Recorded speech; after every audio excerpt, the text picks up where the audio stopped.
नमस्कार। असदुद्दीन ओवैसी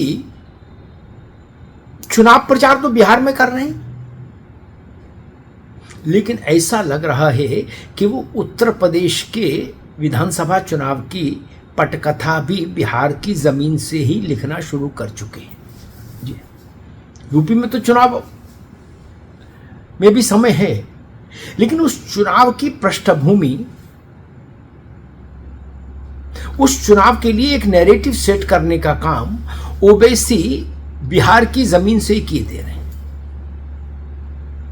वो जो टोन बिहार में सेट कर रहे हैं, खासतौर पर अल्पसंख्यक मतदाताओं के लिए, मुस्लिम मतदाताओं के लिए, वही टोन वो उत्तर प्रदेश भी लेकर आएंगे, इस बात के साफ संकेत हैं। और वो टोन क्या सेट कर रहे हैं? बिहार की खासतौर पर सीमांचल के इलाके में, जहां मुस्लिम आबादी का घनत्व तो ज्यादा है, वहां ओवैसी कह रहे हैं कि जिस जाति की आबादी 14 से 15%, उस जात का मुख्यमंत्री और लगातार मुख्यमंत्री बने। लालू जी 2 बार रहे, एक बार राबड़ी जी रही, 2 बार Tejashwi Yadav deputy chief minister रह लिए, और यादवों की आबादी है 14 से 15% पूरे प्रदेश में। फिर वो कहते हैं कि जिस मल्लाह समाज की आबादी केवल 2% है, 2.5% है, उसका चेहरा, उसका नेता राज्य में उप मुख्यमंत्री की दावेदारी कर लिया, और महागठबंधन ने उसकी उस दावेदारी को सार्वजनिक रूप से स्वीकार कर लिया। और वो तेजस्वी की बगल में बैठकर कह रहे हैं, मुकेश सहनी, कि हम डिप्टी चीफ मिनिस्टर और तेजस्वी चीफ मिनिस्टर। तो ओवैसी अपने रैलियों में पूछ रहे हैं कि फिर जिसकी आबादी 17 से 18% है मुसलमान, उसके पास क्या रहेगा? 14 वाला चीफ मिनिस्टर, 2 वाला डिप्टी चीफ मिनिस्टर, और 18-19% वाला। वो 2 बातें बताते हैं। वो करे, एक तो दरी बिछाए, राजनीतिक दलों ने उसके लिए यही काम छोड़ा है कि वो दरी बिछाए और दरी उठाए सभाओं में। और दूसरा वो कहते हैं कि लॉलीपॉप पकड़ा दिया कि इसको चूसते रहो, मुख्यमंत्री और डिप्टी चीफ मिनिस्टर की कुर्सी मत मांगो, लॉलीपॉप चूसो और दरी बिछाओ। ये टोन सेट कर रहे हैं ओवैसी बिहार में। तय जानिए, यही टोन, यही सवाल लेकर ओवैसी आएंगे उत्तर प्रदेश में,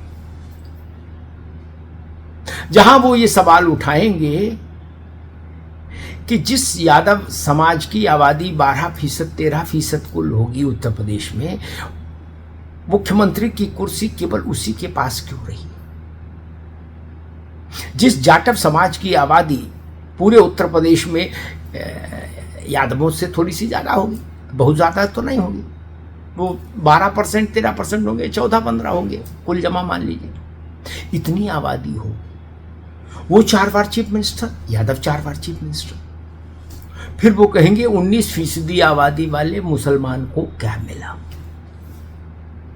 वो यहां भी दरी बिछा रहा, वो बिहार में भी दरी बिछा रहा, वो बिहार में भी लॉलीपॉप चूस रहा, यहां भी लॉलीपॉप चूसेगा। ये टोन सेट कर रहे हैं असदुद्दीन ओवैसी। और ये टोन बिहार में आरजेडी के लिए मुश्किलें पैदा कर रही है, और उत्तर प्रदेश में ये टोन समाजवादी पार्टी के लिए मुश्किलात पैदा करेगी। अगर ओवैसी बिहार में करीब 50-52 सीटें ऐसी हैं 243 सीटों में से जो मुस्लिम घनत्व वाली आबादी वाली सीटें हैं, जहां मुस्लिम डोमिनेट करते हैं, लगभग 50-51 सीटें। अब उस 50-51 सीट पर जो मुस्लिम है, उसका अगर 5% हिस्सा भी, 10% हिस्सा भी ओवैसी की बात के साथ चल दिया, ओवैसी की बात पर भरोसा कर लिया, तो आरजेडी के लिए बेहद नुकसान हो जाएगा। क्योंकि विधानसभा का युद्ध का मैदान बहुत छोटा होता है। 5000 वोट भी जय पराजय को प्रभावित करता है।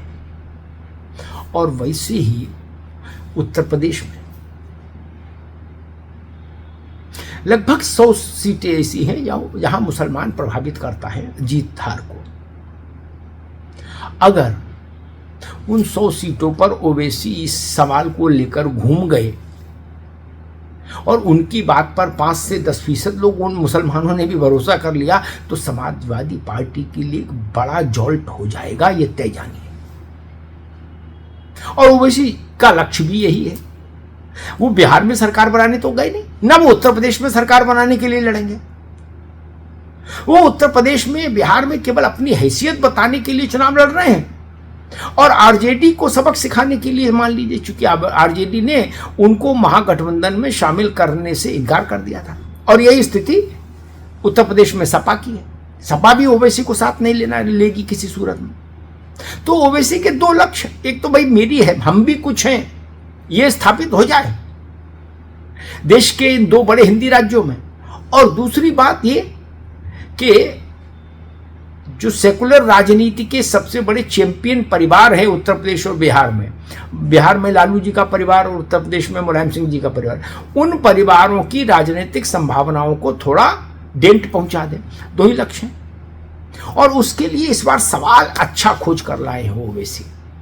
जो बात थोड़ी कन्विंसिंग लगती है कि भाई 14% वाला मुख्यमंत्री, 2% वाला उप मुख्यमंत्री और 19% वाला वो ताली बजा के बने। ये जो सवाल जिस सहज ढंग से ओवैसी पूछ रहे हैं रैलियों में बिहार की, तो वहां क्राउड उसको रिस्पॉन्ड करता दिख रहा है,